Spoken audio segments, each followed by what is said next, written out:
Oh, got it. Okay. Nice. So the camera started. Our meeting is going to start. Sound is on. Turn the light on here. I'm going to start our meeting with our opening and welcoming any new attendees and anyone else that's here. Our meetings are an environment of education and awareness, and are not a marketplace for sale, purchase, or distribution of cannabis. We do not encourage or condone illegal behavior of any kind. First information I want to talk about tonight is the legislative news. We've sort of talked about it a little bit, but I actually have notes, so I can talk a little bit more informed now. First thing I want to talk about is the Food and Drug Administration is asking for public comment on the international scheduling of cannabis following a request from the World Health Organization.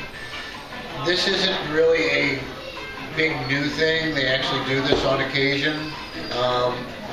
But what's kind of nice about it happening right now is we're getting a lot of people putting some input in, and this it may help change some of the worldwide regulations, since the U.S. kind of dictated the old regulations to begin with. So if we can get the U.S. changing some of these amendments, we can change some of them worldwide. NORML has launched a website to help citizens get signed up with that. You can find the link on NORML's website. And the FDA is accepting these public comments up to April 23rd. So you do have a couple more days getting there through the weekend. Second information that was big news this week, the United States Senate Majority Leader Mitch McConnell, along with Oregon Democrats Ron Wyden and Jeff Merkley, introduced legislation to remove low-THC hemp from Federally Controlled Substances Act and amend the federal regulations to better facilitate industrial hemp production, research, and commerce. The Hemp Farming Act of 2018 allows states, not the federal government, to regulate hemp production and allocates grant funding to federally subsidized industrial hemp cultivation.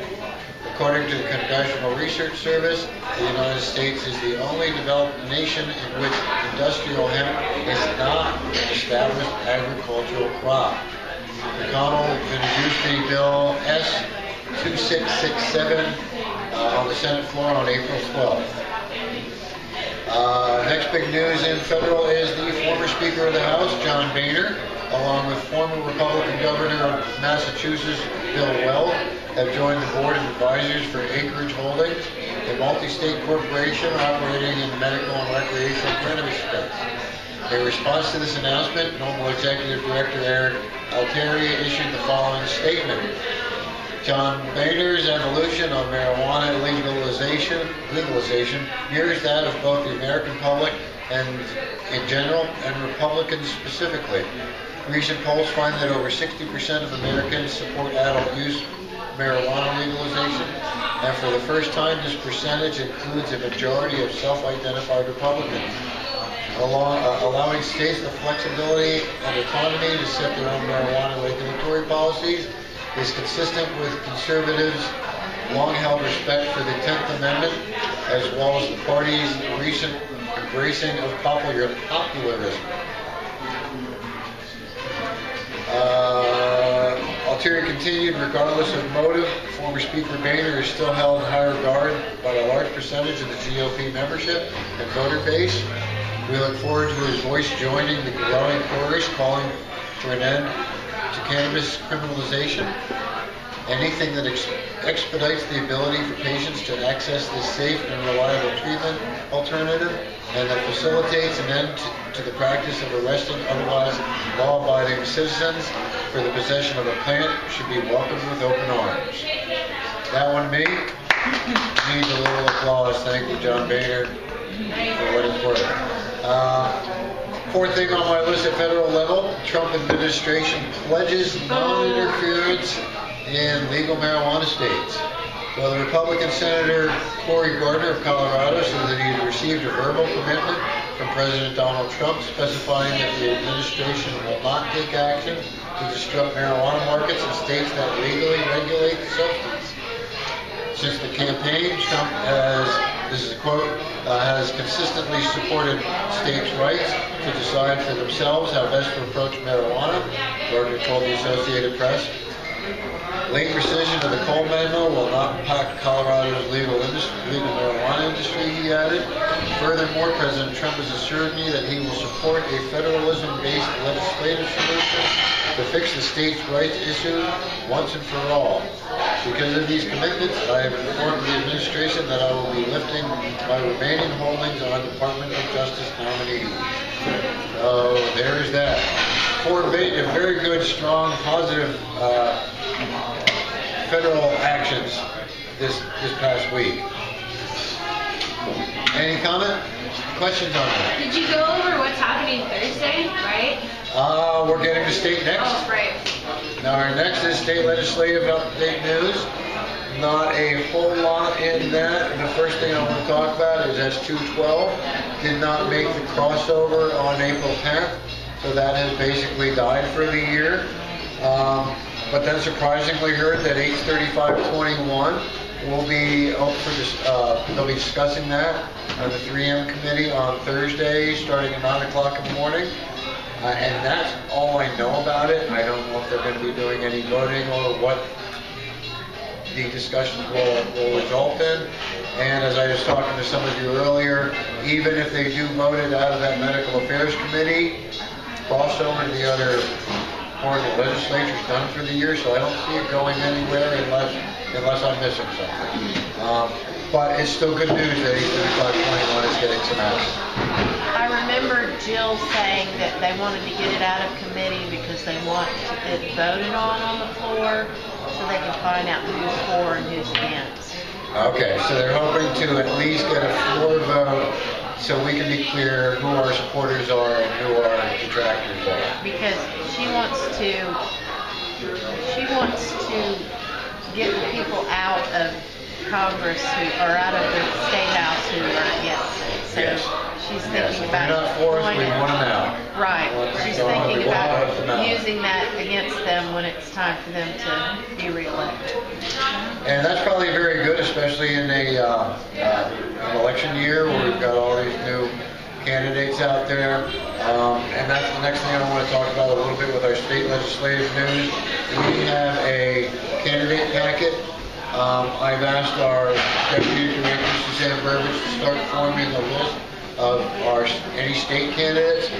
I also would like to start any local candidates and start sending them our packet, whether they request it or not, just to let them know what our point of view are, what our talking points are in the cannabis side of the fight. So hopefully we can move forward with some of that as soon as we get the rally behind us and start looking at that. Also, with that said, one of the other inspirations on picking up this little podium lectern thing was I'd like to see if we can start inviting some of these candidates to speak at our meetings. And also maybe get a forum going at some point with the candidates, talking specifically about their points of view on candidates. So that's kind of what's going on state level. Has anybody heard any other news? Thank you for that input from Jill. Chapter business is our IRS filings. I'm going to worry about all that stuff after 420, but we must get our 990N filed by the 15th of May. I also received some other paperwork from the state, which I think was just reminding me that I have to get all this paperwork filed by May 15th. If anybody'd like to volunteer to do that, let me know. I'll help in any way I can. I don't know what I do, but... Yeah, I'm not even sure what it is I'm doing with it, but I'm starting to figure it out. But that is, just lost my place here, checking news.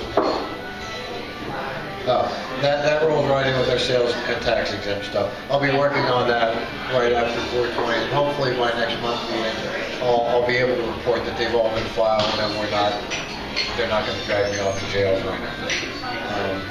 At least not as an organization related. Other things in business, board members needed.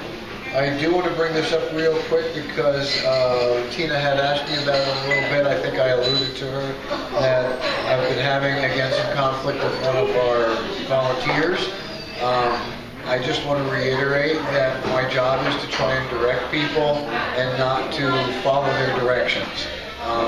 So that if I'm asking a volunteer to do something, I don't want them to turn around and say, well, I need you to do this, that, and that, and that for me. It doesn't always work that way. With that said, I have had to ask our volunteer to play music at our rally on Friday, DJ Gamecock, to not be a volunteer. I'm just unable to work with them. So, with that said, if anybody wants to come and sing, play guitar, we'll figure something out. But the reason I brought that up, because if anybody does want to complain about either how I'm functioning as a director, I'll welcome complaints, I welcome constructive criticism, but when the last thing Bob said to me was that he's going to call National and have me replaced as a director, it doesn't work that way. They can't replace me. I found this particular chapter. They could, disassociate with us, but they won't because we meet all the criteria. But with that said, on the table down here are board nomination forms. If people don't like the way I'm doing the job, I'd love for them to take my place, or at least join me in the process and give me your input from a board position where we can then vote on these things. One more thing, just irritated by Bob. I only wore long pants because it was cold tonight. If I choose to wear shorts to a meeting, I'm going to wear shorts.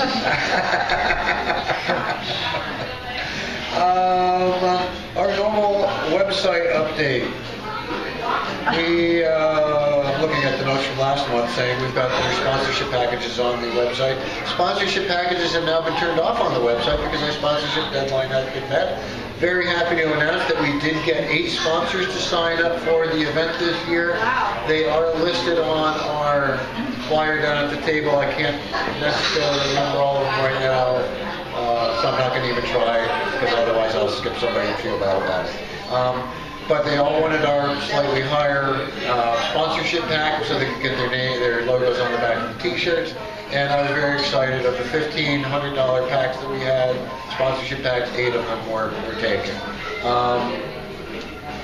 That gave us enough money to actually rent some chairs and tables and a little stage for the rallies, that we can now have the speakers standing up on a little platform, and we'll set a table on it and a lectern, and it'll look slightly more professional. And we've been able to provide tables then for our speakers who might want to promote their nonprofit organization with their information. Other things on the website that I do want to mention, and I'll reach over to my little stash over here. We have our VIP packs for both the rally and the after party. I have to show you the after party little tchotchke that I like so much. It's a bling right there. That bling, man, it's got a couple of different settings. And you've got the little flashing LED marijuana light. Then this will then indicate that you are a VIP at the party. The party is primarily electronic dance music, and here I'm going to be promoting like flashing lighty things. I'm probably going to have to go home early and go to bed. But I just had so much fun with this. These are part of our VIP packs for the party. That was my modeling for the day. Also in the VIP packs for the party are your ticket to get into the event, and some raffle tickets for both the 50-50 raffle that's going on the rally day and the pick a prize raffle that our donations are coming in for now. The other pack is the the rally pack, rally VIP pack, and basically that has some of the same things in it. It has your raffle tickets for both the 50-50 raffle and for the product raffle. I forgot to mention the party pack and the rally pack, or a package of 100% hemp normal branded rolling papers, some stickers, and your t-shirt you get with the rally pack.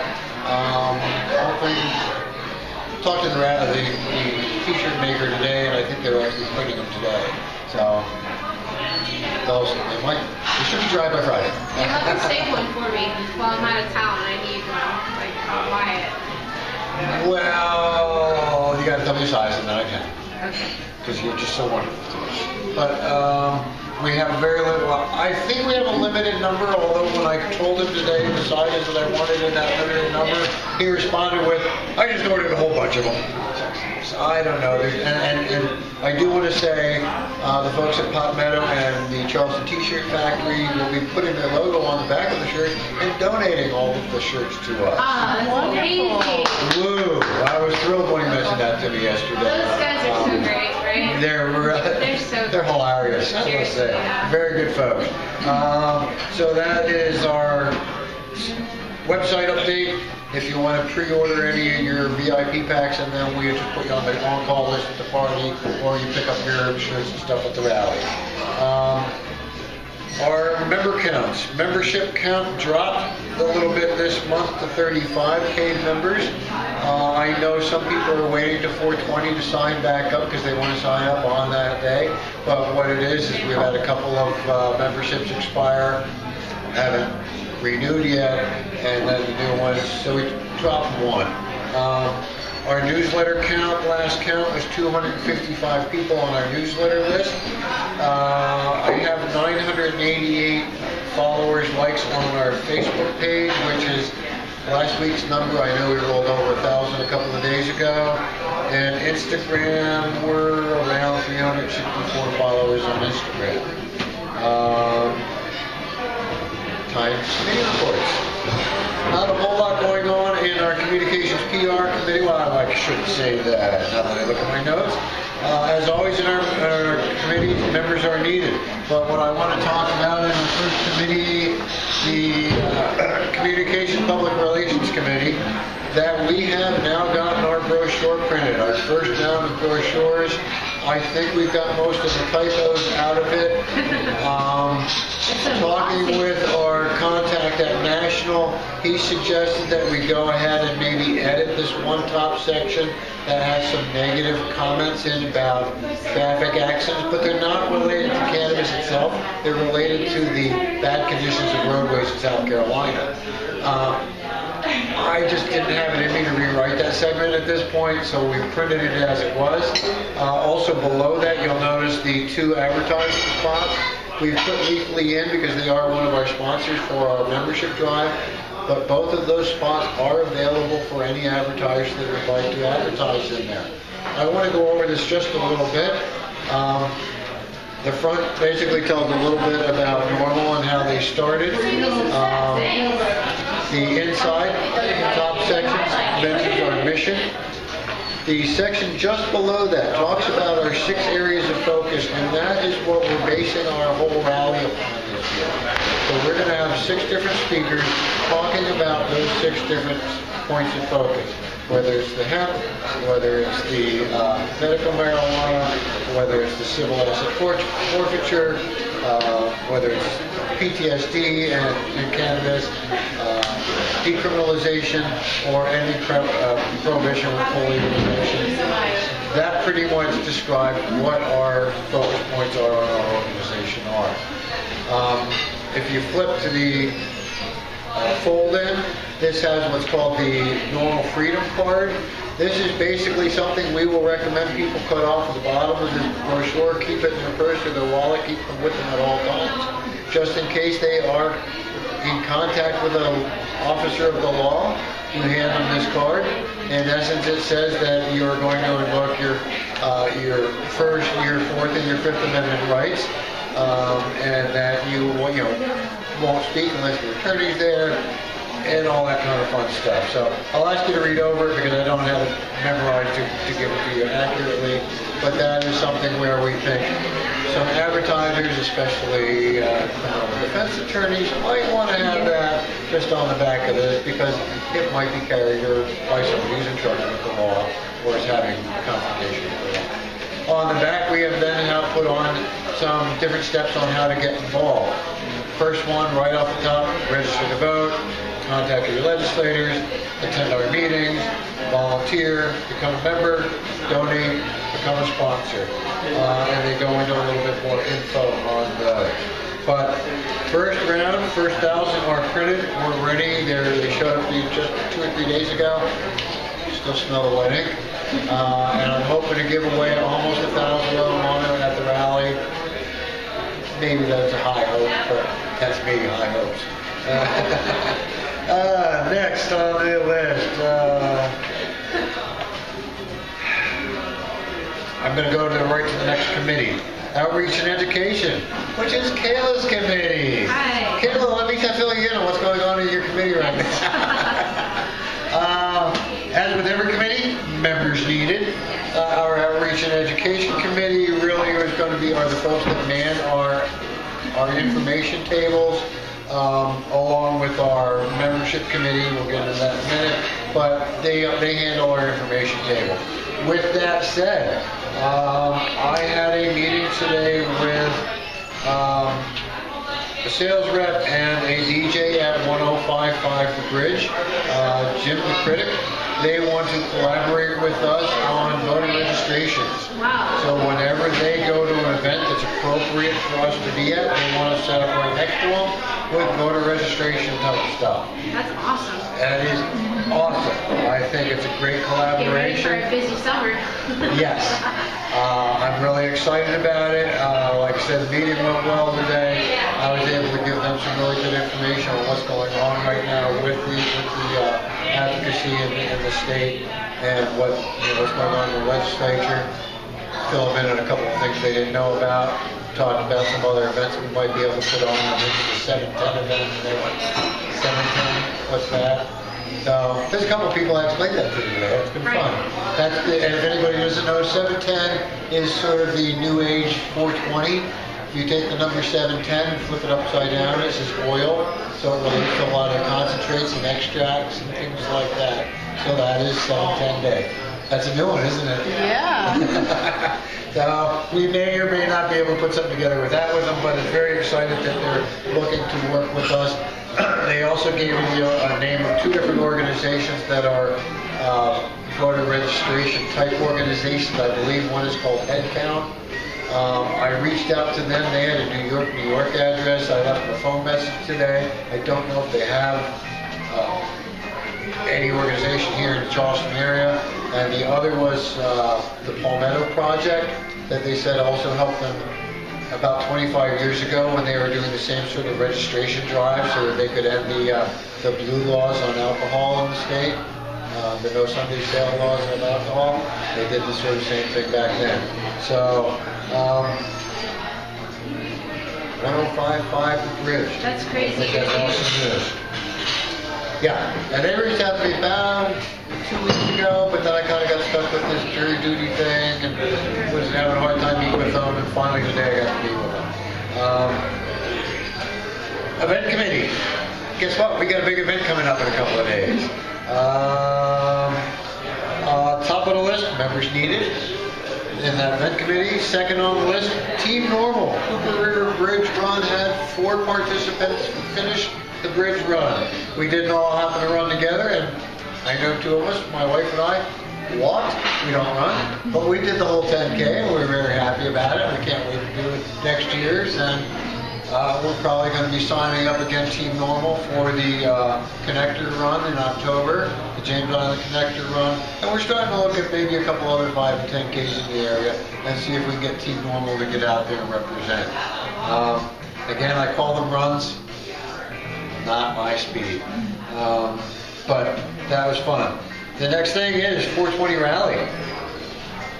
What more can I say? We've got a 420 Rally. I am asking all volunteers to show up by about 11:30. This is when I'm going to get there. I may be there earlier if the rental company calls me earlier and says I have to be there, or when they deliver the chairs and the tables and things like that. But I figure, since we're kicking off at about 1 o'clock, that's plenty of time for people to kind of get their vendor booth or whatever, their information needs set up. And I will probably have some help from some of the students at COC. We have volunteers coming down from the Students for Sensible Drug Policy are coming down. I don't think I mentioned that to you, Kayla. I'll mention it to everybody. Our speakers for the event. Camera, I'll be right back.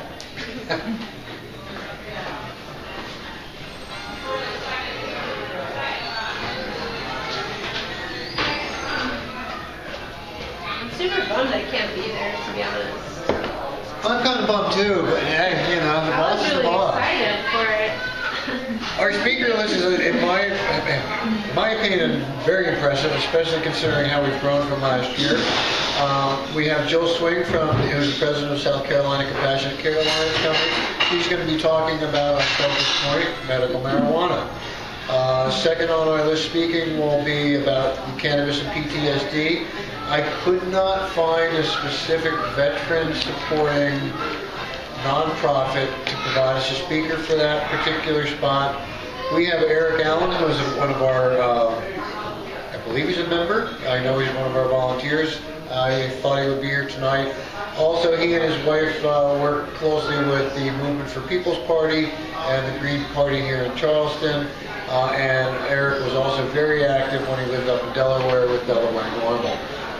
He is a vet, so he has that experience to speak about. And so that, to me, was a good fit for that particular spot. Our speaker for the benefits of hemp is Lucas Snyder, who is the president of the South Carolina Hemp Farmers Association.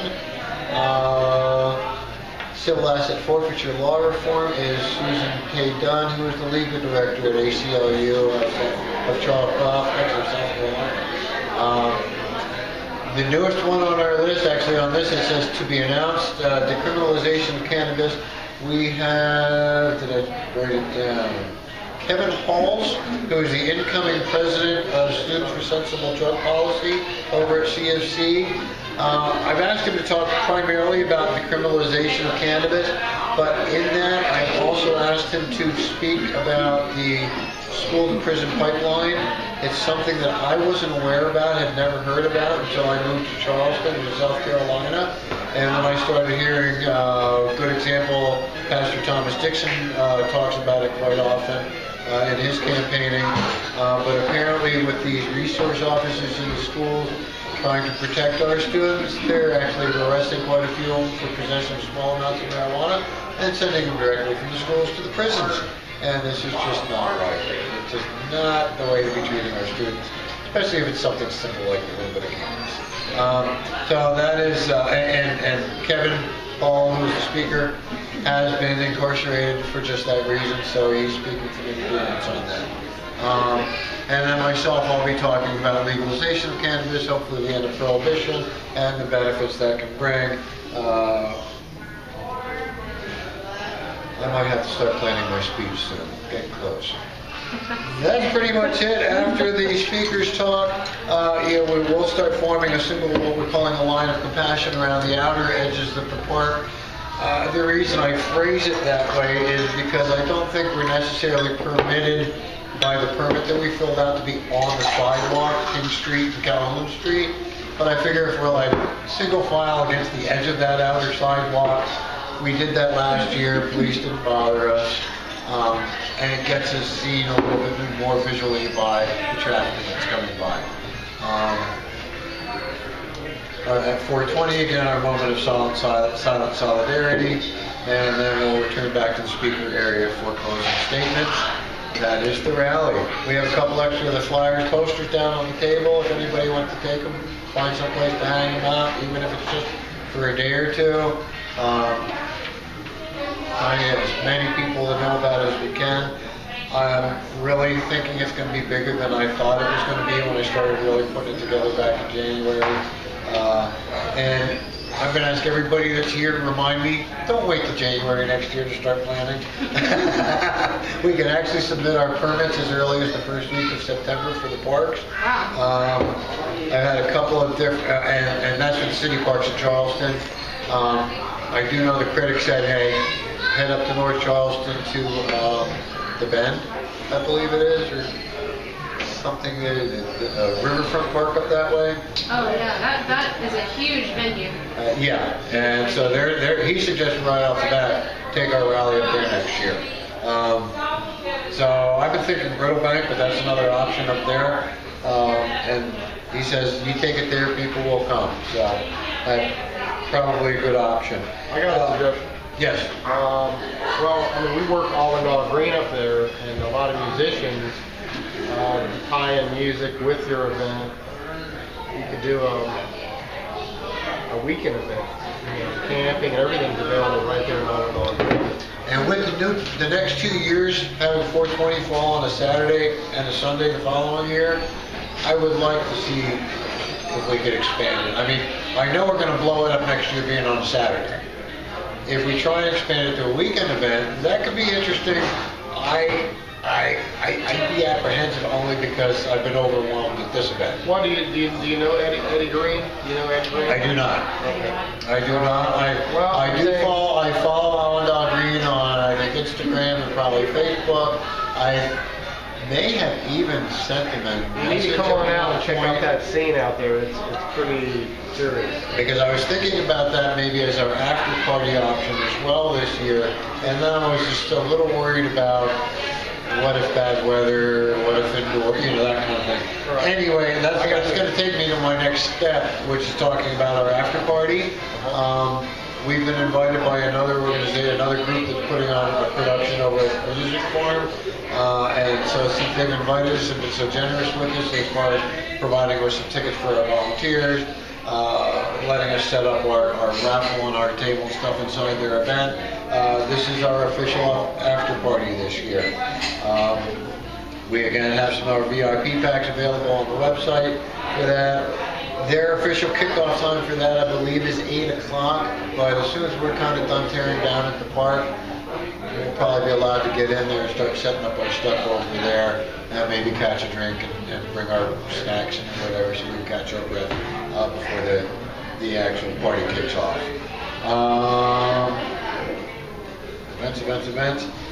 And my last thing I have on here, I did briefly mention the possibility of a 710. That's not even in my notes.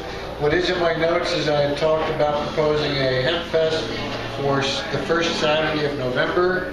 I had somebody kind of talk to me about it, so last month's notes said possible progress, but that's gone nowhere at this point. Again, my full concentration has been on 420 and whatever other stuff I can pick up on the way.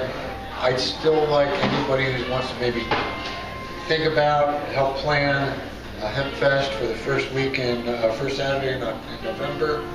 I think that'd be an ideal time to have like a Charleston hemp fest. Membership committee, need members. Sponsorship committee, need members. And my notes on that, we're continuing to promote our volunteer action committee and getting volunteers signed up for those committees. The more volunteers we have to do some of this stuff, the happier I am. And the more things we can actually do. With this offer of possibly getting voter registration set up with the bridge and the radio station, I'm definitely going to be looking for some assistance on people to go out and help man the table and some of those things that I know I can do all the time. My notes say stick around and help with our final 420 rally and party preparations. We really got nothing to do here tonight. I was going to bring some signs and we'd do making signs and stuff, but that's really about the first portion of our rally. It's going to be sign making and singing if we don't have music. Our April meeting, there will be no draw, or there will be the drawing for Bongology. So let's go ahead. Everybody's got a pretty good shot today. Oh, man. You know what? I'm putting my own in there too. I never win. I might win. No, I can't do that. Sure. All right. Sarah, can you pick a ticket, please? Oh, wait. And you can pick your own. Wait staff always gets a ticket. You can pick your own. All right. Our ticket number is 928064. Boom. Yeah, all right. Thank you, everybody.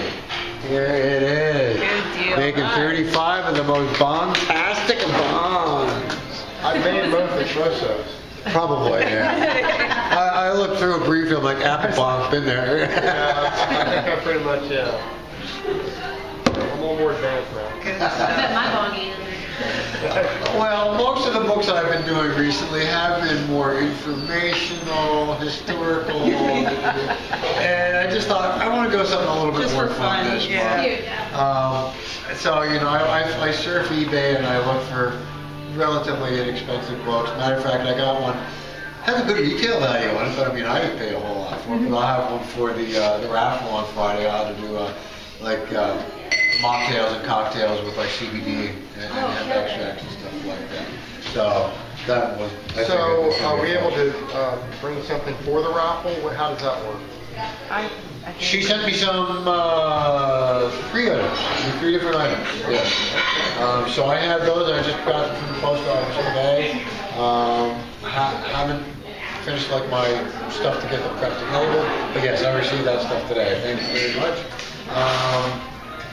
Stay and play, no gaming tonight. We did not bring any board games tonight, so it's stay and drink, I guess. Upcoming events, rally, party, both on April 20th. May 15th, Lowcountry NORML meeting. 6:30ish, which means networking time till 7. Here at Coleman Public House, again next month, April 15th.